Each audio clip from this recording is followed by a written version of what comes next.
Perlisten may be the high-end IT brand for 2022. I mean, everyone in the hi-fi space has gushed over one of their speakers this year, so naturally, I was curious if the hype surrounding Perlisten was real or just clever marketing. Let's find out.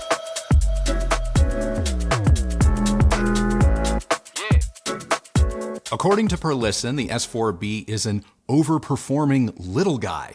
I'll get to my thoughts on its performance soon enough. As for little, I think we have differing ideas when it comes to size. While technically a bookshelf speaker, the S4B to me is anything but little. This three-way bookshelf speaker has a commanding presence, one that is dominated by a 7-inch woofer and a 1-inch beryllium tweeter that appears to rest at the center of a large waveguide.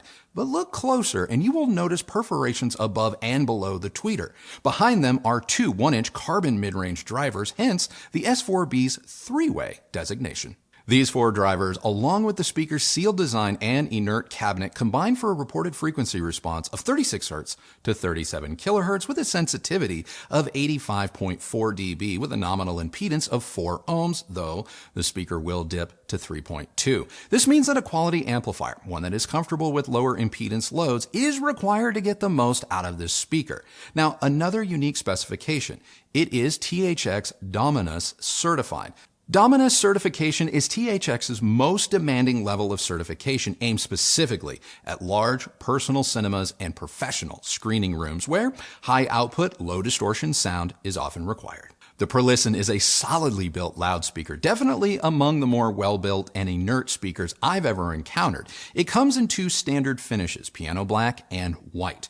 Now, special edition wood and paint finishes are available, though you are going to have to inquire regarding availability and cost. I can't say that the styling is exactly my cup of tea. I found it a little overcomplicated, and if I'm being honest, it reminds me a little bit like a street light. Albeit a very nice one, but at nearly 10 grand, I would have preferred materials befitting of its more luxury price tag. Moving on to setup, these speakers are strangely easy to integrate. I know a lot of audiophiles will tell you that the more money you spend, the more fuss you're going to have to endure, and I'm happy to say that I didn't find that to be the case with these speakers. They were easier to place than just about any speaker we've demoed this year. Placement is really flexible. Put them close to a wall or pull them out into your room. It doesn't really matter. As for toe-in, I didn't find it necessary. These have wide enough dispersion regardless of their positioning. What is required is a solid amplifier, one that is comfortable with a 4 ohm load. We tested the Perlisten using the Technics R1000, our Canor tube amp, the Denon A110, as well as the Roxen Atessa streaming amplifier. Obviously, a speaker of this type and class will likely be paired with a comparably priced amplifier, of which I cannot recommend the Technics R1000 enough with these speakers. Though if you can't quite swing for the R1000, then Denon was my second favorite pairing. Turning to my favorite Apple Music playlist right away, I knew these speakers were special. But to be sure, I ran a couple of sweeps 20 to 20, both at my listening position as well as in the near field, and I was very impressed. On their own, the S4Bs do not have a great deal of bass. Perlisten lists the speaker's bass response at 36 Hz, and now that figure does come with some fine print of -10 dB to be exact. In our room, the speakers played down to the mid-50s region, which isn't bad and is in keeping with Perlisten's own warning that some listeners may prefer a subwoofer. But from about 100 Hz on up, this is a crazy linear, aka neutral speaker. And that cabinet, while its style isn't my favorite, it is almost completely void of resonance. There is a sense of absolute ease and transparency throughout the frequency range, meaning no one aspect of the speaker's performance takes center stage or demands more of your attention. This is not a bass-heavy, warm, lush, dark, laid-back, or bright speaker. Whatever's coming out of the drivers, you can likely take to the bank. It's what you were meant to hear. Getting back to the bass, the Perlisten is tight, grippy, and full of detail. While this speaker will require a sub for full-range playback, make sure you don't spoil the speaker's otherwise terrific reflexes in the process. As for the mid-range, it is absolutely neutral. Detail, intelligibility shine thanks to the incredibly inert cabinet. Tracks I have listened to hundreds of times didn't sound new or different, but they did sound clearer, sharper, and more refined. Chances are, if a favorite track sounds different or altogether new when you purchase a new speaker, the speaker is likely adding some flavor or color to the mix. Now, I'm not saying this is necessarily a bad thing. I mean, like what you like. But the Perlisten proved it is possible to bring you closer to the music you love without altering it. Which brings me to the treble. Perlisten's use of beryllium with the tweeter is masterful. Highs are nuanced, airy, and incredibly extended with just a hint of shimmer to make metallic instruments like cymbals sound vividly real. It is not bright, in your face, or brittle. Three things I find to be common with beryllium tweeters, especially when you start to turn things up. The S4B, especially up top, was unflappable at high volumes. With respect to soundstage, earlier I said the Perlisten was transparent, and when it comes to soundstage, the S4B completely disappears sonically. In our room, the S4Bs were near impossible to locate in space. Sound happened next to, behind, in front, and even above the speakers, but never appeared to come directly from the speakers themselves. The Perlisten creates one of the more three-dimensional sound stages I have ever heard in our new space, with a center image that is absolutely to die for.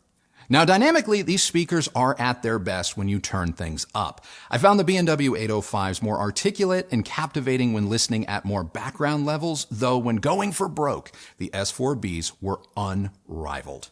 So let's make a few comparisons. Right off the bat, the Perlistens are most comparable to our B&W 805 D4s in terms of their price, but sonically, they are very different speakers.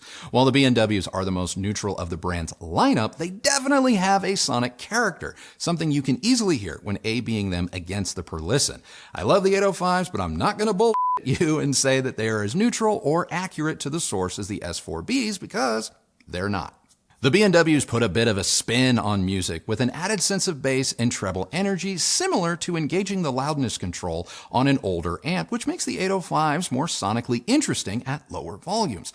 At high volumes or with less than stellar recordings, the B&W's tweeter can tiptoe into forward or aggressive territory, something I'm going to go out on a limb and say will not be the case with the S4Bs. Both are reference caliber speakers, but if you prioritize absolute neutrality, the Perlisten is the better speaker in this head-to-head. Compared to the Focal Canta No. 1, a speaker that also has a beryllium tweeter, it is simply outclassed by the Perlisten here. Much like the B&W, the Cantas have a sensation of more bass, but up top the Focals are more like the Perlisten, but where the Focal is let down is in its cabinet. The Canta possesses chestiness in its bass and mid-range. Even plugging the port doesn't completely do away with this slight but audible resonance. So if you can stretch your budget, the Perlisten is, again, the better speaker. The Perlistens reminded me most of my old Revel Studio 2 speakers, though I will admit that the Revels had more bass. But from the mids on up, there is something Revel-like about the Perlisten's sound. While I no longer have my Studio 2s, we still have our M16s, and when comparing the two, there are a lot of tonal similarities with respect to their neutrality. Now, I am not saying the M16s at less than $1,000 a pair are the same as the Perlisten. But if you're like me and you don't have 10 G's to throw at a pair of speakers, know that the Revel brand has more in common with Perlisten than they do differences. So the only question left is Perlisten, specifically the S4B here, the real deal? In my experience, having spent the last few months with this speaker, the S4B and Perlisten live up to the hype. This speaker is legit and ranks among the best I have ever heard. So that's it. That is now my take on the Perlisten S4B bookshelf speakers, but what did you think of them? I really like the way these sound. Yeah. I might even say that they're one of the best I've heard from a bookshelf. Yeah? Super clear, great presence in the mid-range. Mm-hmm. For me, just the right amount of bass. Pretty much the ideal sounding speaker for me. Okay. The only thing I disagreed with you on was the amp pairing. I know you said the Denon was my second favorite. True. Yeah. True. I didn't care for that pairing. Oh, okay. I do agree with you as far as the R1000, Chef's Kiss. Yeah. I think if you couldn't afford that, which let's face it, not many people can, I would take a look at the Roxen. Okay. To me, it's a very similar sounding. It has, similar characters to the Technics, so that's where I would go. Okay. Anyway, that saves you quite a bit of money. Yeah, actually. totally. Yeah. But I have to say that, boy, they are an acquired taste visually. There is a lot going on here. I think the white helps them a little bit, but there's. I'm with you. It's almost as if they were designed by like 2 or 3 different people. Yes. And nobody could design, like not one person could agree whose design was going to win. So they all got to pick like one thing. So they just weaved them kind of together. like, when you're dealing with children, like, okay. Designed by committee. Yeah. I mean, obviously that's probably not what happened. And I'm more than sure that there's some engineer out there that could tell me, and probably will, why the speaker looks the way it does. Yeah, but what do we say to them? What do we say to people that could probably explain to you why a certain thing has... What do you say to me all the time? Shut the No one asked you? I don't know. I was going for I don't care. Yeah, that too. I don't care. Just got personal. What's that? Just got personal. Sorry. I wasn't picking up what you were clearly putting down. Guess not. All right. Well, we'll see if that makes the cut. It will. But the thing that probably will shock you and everyone else listening, I honestly don't think the look of these bothers me as much as they bother you. Like I said, it's an acquired taste. It is. Now, when they first got here, I was like, what the hell are these? Like, They're goofy. It was very difficult to get past Yeah. their just visual appearance. Yeah, they're goofy. Sound-wise, I was floored. Yeah. But as time has gone on, I think I don't know if it's just that I've gotten more used to them or what, but I don't think that the look of it bothers me as much. I think you still have a very adverse reaction to them. But, yeah. I mean, I would definitely wish they would look like something different, Yeah. Something else. But I mean, Yeah. No, I agree. They are an acquired taste. They have grown on me. I mean, when I first took them out of the box, knowing full well what they looked like, because I've seen them online. I mean, like I said, a lot of people have really kind of hyped this brand up. So I was well aware of their looks. And I got to say, I think this is a case where they look better in photos than when they're in person. So when I saw them in person, I was like, okay. I was like, all right. I don't like that there does appear to be almost 3 different speakers mashed into one. I don't like that the finish, while I'm sure it's actually really good, does not appear to be any different than, say, the gloss finish on our $600-700 a pair M16s from Revel. And so I think anytime you're dealing with high gloss finishes like that, it becomes really hard to, especially just black or white, it becomes very hard to justify like your higher end or luxury pedigree, given that everyone's pretty much figured out how to do a high lacquer finish. Now, we have not seen their wood finishes. I know they're glossy, and I know that the wood finishes only apply to the back of the cabinet. So the front still has that the same weird shape, and it's going to be a satin or matte, depending on how you want to look at it, satin or matte paint finish. So yeah, I mean, I'm totally with you. I think it's at the price that they're being sold at, which is about $10,000 for the pair. For the pair, yeah. I just personally, I'm not going to compromise on style, on like what I want to look at that. If they were way, way, way less expensive, that's something that I would be like, okay, yeah, I could look past it. But at $10,000, I will not. Going to some of the comparisons that you made. Okay. Just moving away from. Did I miss one? No. I was trying to think if you maybe missed one, and the only one that I thought that I could see people asking about would be the Elysian speakers, but we haven't heard the one or the two, so it's hard to say how they would compare. Yeah, from what I remember of the 4s, those were fairly neutral. Oh, incredibly speakers. Yeah. So I could imagine, or I would expect them to be probably pretty comparable, and I think that those more bookshelf versions are going to be a lot more approachable, while still expensive. Definitely more approachable than $10,000. Yeah. So it's something that I would definitely point you towards. Sure. And I'll link to them in the description below, so if you want to check them out. So that's it. But no, I don't think you really left anything off. As far as like my personal choices, I agree with you. I do think that the Perlisten S4B is a better sounding speaker than the Bowers and Wilkins 805D4. It's more balanced. It's more balanced. I mean, I still love the 805s. I think they're a super fun speaker. And it really just comes down to knowing what kind of listener you are. I personally would rather have the 805s, just because I prefer their style, even though they are glossy finish. If you watch our review, that was one of our caveats. One of the things that we didn't love about them.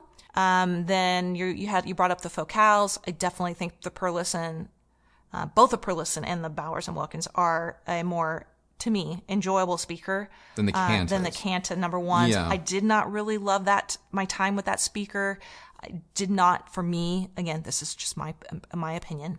I did not really represent the focal sound that I have grown accustomed to. Yeah. So that is not where I would put my dollars. And I will say, and again, going off memory, we didn't have the Focal Diablo Utopia color Evos here next to the Perlisten, but I will say that if 20 grand, I think is what they want for those Evos now. They have gone stupidly way up. Yeah, if 20 grand is outside of your reach, and I wouldn't be surprised. I mean, it's outside of mine.